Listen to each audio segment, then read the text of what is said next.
Afternoon all. It's really good actually to kind of share the stage, if you like, with two companies that are basically creators. So I'm effectively on stage as a media owner. Looking at kind of, content creation, and when we're talking about branded content, all the kind of words we've heard. And actually a lot of what kind of saw over the previous slides really resonates with what we're doing.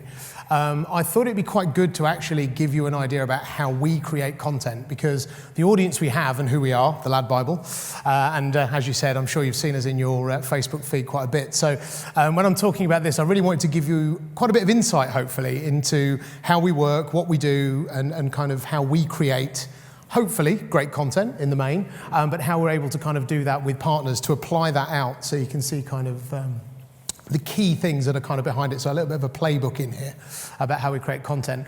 Before I kind of kick that off, by the way, my name is, it was up on the screen, but my name is John Kitchen. I'm head of sales at the LADBible. I spent quite a lot of my career at Dennis Publishing, so hello to the Dennis table over there. But again, I've kind of worked very closely with brands on creating content for all sorts of different things, whether it's print, whether it's digital, whether it's building native ads, and really kind of sewing that into the fabric of what they do. So being at the LADBible has actually been really exciting, because we're effectively communicating to a massive youth audience, and getting that message right is, it takes a lot of work, but actually when you get some of the fundamentals right, there's some really exciting stuff that could come out of it. In order to give you that first kind of what is the LADBible about, I thought it might be useful to put a picture of a man in a car with a sheep. This is a short video. There's going to be a booming narration over the top of it, so I don't apologise for that at all, but which tells you a little bit about the LADBible. So that's about as pitchy as I go, I'll promise, potentially, maybe not. So I'll let that roll.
The LADBible group is proof that young people aren't hard to reach. They just want content that they care about. It's not the news as you know it, but it's our news. We're a celebration of life's everyday heroes, universal joys and epic failures.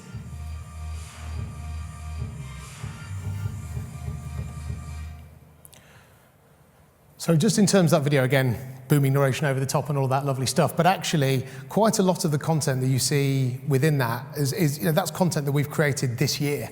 This is really where we're starting to look at the stuff that, the UGC content, the short, the viral, the trying to break the internet, that's all, a core of what we do, that humorous kind of content, but actually now really developing that out into what does our audience want from us, what are the issues that are affecting them, and what kind of content can we create? And again, we sort of touched on in one of the earlier presentations, what emotion can we actually get out of our audience, because that's absolutely fundamental to kind of everything we do.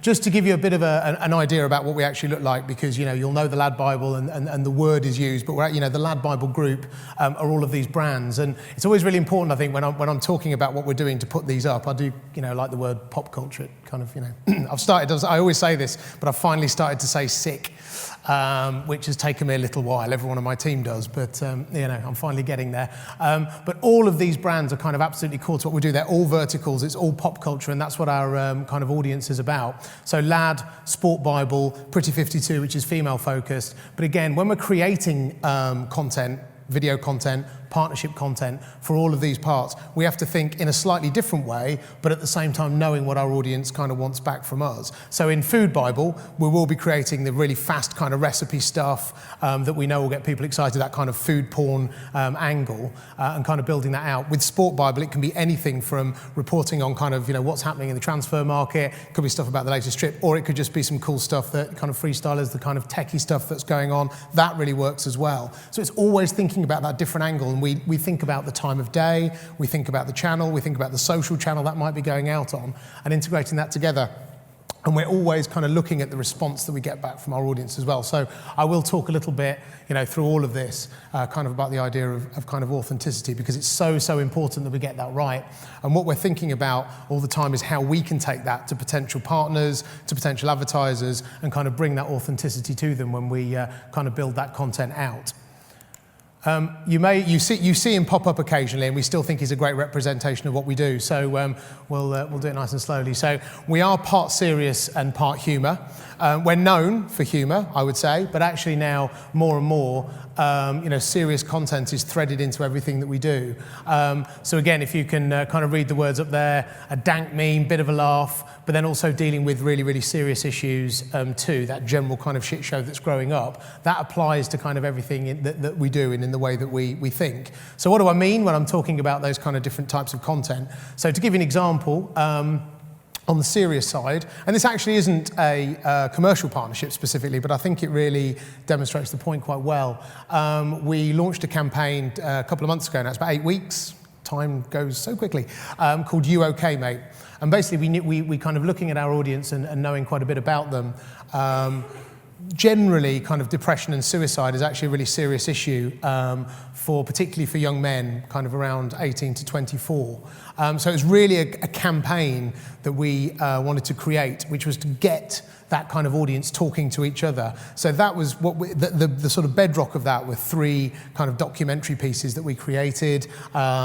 The Swim Dem crew we used, and they're all talking about kind of how they were sort of almost how they fight depression. And they went down very, very well. They're directed by Molly Mills, who's she does a lot of kind of youth kind of focused movements, if you like, and has worked with some pretty big brands. So that was a really, really, really great bit of content because it threaded through everything we do, all channels. So it wasn't just on the LADBible.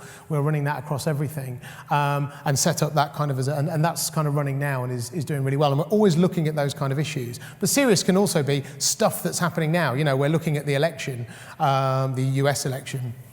And we're constantly kind of pulling through information on that. But again, it has to be relatable to our audience. And then humour can apply to the viral content that you see, right the way through to kind of partnership work that we do too. And humour's brilliant, but humour is also very, very subjective. So we have to be very, so when I say careful, particularly working with brands, how do we take what we know is funny?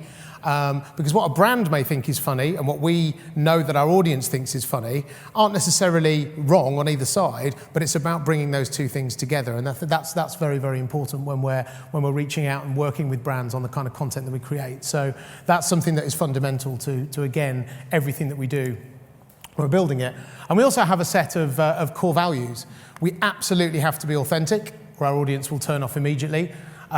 We always build out this sense of community because we live and breathe. As you can imagine with the LADBible, a lot of our content is social, and our audience will comment, our audience will like, our audience will share, our audience will respond. So every single piece of content that goes out there, we have to think about how that community is thinking and what they're doing. We love to champion everyday heroes. We talk about redefining LAD, and I think there's 2 angles to that. Our audience almost don't need to redefine LAD in many ways, because LAD for them is that everyday hero. That's the community now. But LAD for many of us is, going back to the late 90s and thinking about what LAD actually meant. So there's, it's a kind of what that actually means. But really, again, it goes back to our kind of authenticity and what the core audience is about. But finally, and we never ever move away from this, and we always like to have quite a lot of fun. And again, running through all of our kind of content. So the purpose of that really is that emphasis on core values, that we have to have those pillars of core values to create content we know resonates. But we've learned quite a lot. So the LADBible, as a very brief history, is 4 years old. It's really the last couple of years that we've seen, we're working with more and more partners. We're really just starting to develop that kind of advertising and the kind of branded content part of what we do. We're building out our own creative team, video creative team. All of those things are happening and happening very, very quickly. So what are the kind of things that we've sort of learned about our audience? So this is basically, as I say, what we'd almost call our playbook, if you like, when we're creating content. And I'll try and thread a few examples as I'm kind of talking about this as well. So the first one for us, I've mentioned the word community quite a lot, but how do you be a community first and not a publisher and a brand second? Really what we try not to do is broadcast to our audience. We don't assume we know what our audience wants, because as I say, our audience will always respond. We're very lucky to have an audience that will constantly be giving us feedback in many ways, but often through commentary either on our sites or on Facebook. So when we create content, it's with that community feel. So it may be content that we know our audience might be getting involved with. So let's say again at the Sport Bible, there's a lot we're doing around grassroots football, because we know at the weekend they're going to be out, they're going to be playing football from that angle. Or again, it might be something like You OK Mate, where we know that it's an issue that our community is thinking about. One of the examples where we kind of partnered quite recently was with RNLI. So over summer they did a whole campaign around safety in the water, and it was actually called Respect the Water. And again, for an execution, we worked very closely with them and created 3 pieces of content where we reached out to our audience, and we wanted genuine kind of genuine examples, if you like, of where they've been affected by this. So we ran sort of 3 pieces of content. In one example, the first kind of piece of content, very, very emotive piece actually, which I haven't put in this one, I have done in a previous one, but if you do want to have a look at that, just go to the YouTube channel and you'll see all the RNLI pieces on there for the LADBible. But in the first one, he did actually die, he lost his life, and the way we created the content was we had to be very responsive to the fact that it was quite a tragic story, but it was all about moving towards, thinking about how do you respect the water, how do you change people's attitudes, and then the other 2 pieces of content, again, where they'd survived and had kind of learned a lesson from it. And then all of the content that we created around kind of water and safety in water, we worked closely with RNLI to kind of tag that content as well. So again, it ran all the way through our channels, and we had some fantastic responses as we kind of pushed that out to our community. So it was a quite a serious example, but again, that worked very well and showed how responsive when you get that kind of content right. Asking them what they think. Again, another example fairly recently and close to everyone's hearts, I'm sure, for lots of different reasons, but with the Brexit vote, we reached out to our community simply to activate them to vote. Nothing political. We wanted to work very, very closely, again, with our audience to try and just activate them and get them out there and actually voting when it all went on. So we created a bunch of content across the board to kind of get them to do that. So again, that was one of our first real focus for us on moving that kind of needle of opinion. So it's like, I'm too apathetic, I don't really want to go out and vote, and we really wanted to change that. So again, we constantly reach out to our audience and ask them what they think. This is very important for us because at our heartland, it's short video. It can be 3 seconds, it can be 5 seconds. And actually in a presentation earlier, the guys at AOL were doing, they were talking about these kind of moments and the fact that actually it's more like 10, 12 minutes. I think more than anything, it's actually about where that video fits and which channel it's on and what sort of content you want to view. Because yes, I'll give you a branded content example just to pull out an example for you. We're working with Giacomo, and we're sourcing effectively UGC content around the theme, when it fits, it fits. So it could be all sorts of cool stuff like guy throws hat lands on head, That's great, hilarious bit of content. But there was one piece we did which was a load of guys packed into a car, like it's really funny, they're all like this, like that, and it drives in, just thinking, how can we really, really make that resonate? And the comment we put up was kind of like when the first guy who passes his driving tests at school. And that kind of, then we know that works really well because our audience, it resonates with them, they find it funny, and it fits really well with that campaign. So it's kind of, we approach it in different ways, and that's pushed out organically through our Facebook channel. But then we may do a longer documentary, so the RNLI example, that will sit on our YouTube channel because it's somewhere that people will go to then look at that longer form content. So we're always looking at kind of what is the, not ideal length of video, but how does that content fit within that video and what do our audience want from that? And of course for us, this is very, very heavily focused on mobile, desktop, mobile across the whole space, but we know that our audience are kind of 80% sort of focused on mobile. And we've talked a little bit about live. The last Lolly Standing was one of our first really big Facebook Lives, the Magnum one, if you haven't seen it, but it seems miles away now because it's freezing outside, and this was on a very, very hot day in kind of August. But we've been doing lots and lots of stuff with live because live is really exciting in that you can. The numbers are great, sure. I mean, this ended up having a total audience of around 6 million. Last week we did a piece partnering up with Call of Duty, and again, it's like how can we bring the game to life with a Facebook Live as a partner? So we created a kind of capture the flag, and you had to find where we were. We're all gillied up, and basically the first person to come and capture the flag, finding out where we were, would win kind of a prize, and we link it all in, and that again got a really, really great response. But we have to make sure that we know our audience. And again, it was great because I couldn't understand most of the comments, which was good because it means a lot of people who actually play Call of Duty were responding to it, which is fantastic. But there's so many different ways that you can use Facebook Live. It can be as simple as this. It can be an experiment. It can be something more serious, something more humorous. And then you've got the tech that sits behind it as well. And I think tech is really important. We work closely with a 360 kind of company called Blend, who, again, we are keen to start exploring. So Facebook Live 360 is on its way. YouTube 360 is already here. And actually starting to build those really immersive experiences, again, is something that our audience wants to see, but I think is a really exciting space. So lots more to come kind of on this. And we're always looking to innovate. So it can get quite exciting. There we are.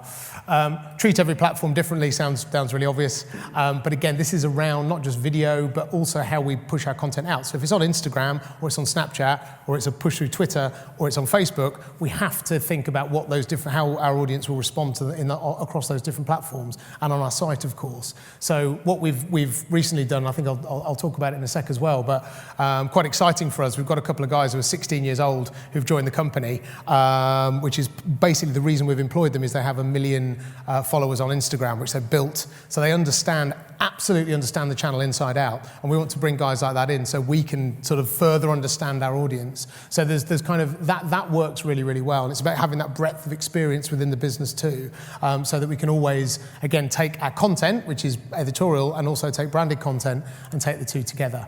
And spark debate. We this works for both the editorial content that we create ourselves and branded content again, but whenever we put a piece of content out, we can't manufacture positive comments, and nor would we want to. So anything that we put out, there is always going to be both debate about the content, but actually, in the bit that I love, I mean, the thing about Facebook Live that I think is really exciting, the Facebook Live itself, but it's watching the comments, because if it's a really funny piece, you can get a really, really great conversations going. So again, that whole piece around debate. And also this is the youth audience, whether you call them millennials, Centennial, Gen Y, Gen Z, they love to debate, they love issues, which is kind of about helping each other. And that's, again, where campaigns like You OK Mate have really resonated. But we want to bring that through to the kind of branded content that we do. And as I've mentioned, it's about not being afraid to be serious. The first time we were serious on LADBible, to that point in time, was the Paris attacks, and we actually gave over the whole channel to talking about the Paris attacks when they were happening, and that was the first time we did it, and again, we could see the response. We also, one more example just before I finish, which was last week. We partnered with Nat Geo, which was brilliant, and they've a whole documentary with Leonardo DiCaprio, which is called Before the Flood, and it's a really, really, I think it's a brilliant documentary, and it's kind of climate change, etc. And we push that out live through our kind of Facebook channel, and again, that's a Facebook Live. That's an hour and a half piece that had, a couple of million people engaged with it. So I think there's a new way of broadcasting almost that this starts to get into that kind of territory. So again, so another place that's exciting. And as I've mentioned, humour is a global language. We are global, which is sort of mentioned in the video, but I'm sure looking right around the room, all of us have a kind of international audience, or we want an international audience, and we're developing that. And for us, the one language that is global is humour, and that's why that's absolutely central. We are a distraction from everyday life in addition to everything else that we kind of do, so that's really important. And I think it was mentioned earlier, every piece of content we do, whether it be editorial or kind of commercial, is absolutely designed to be shared, liked, and we don't hack when we say we don't hack the algorithm, what we actually mean is we create content that's authentic to us. Because we're pushing out 8, 10, 12, 13, 14 pieces of content across each social channel every day. So we have to make sure that we're working very closely with these kind of social partners and pulling our community back in to help us to do that. Okay, that's me. Hopefully that was kind of useful. I think we're moving over to a panel now.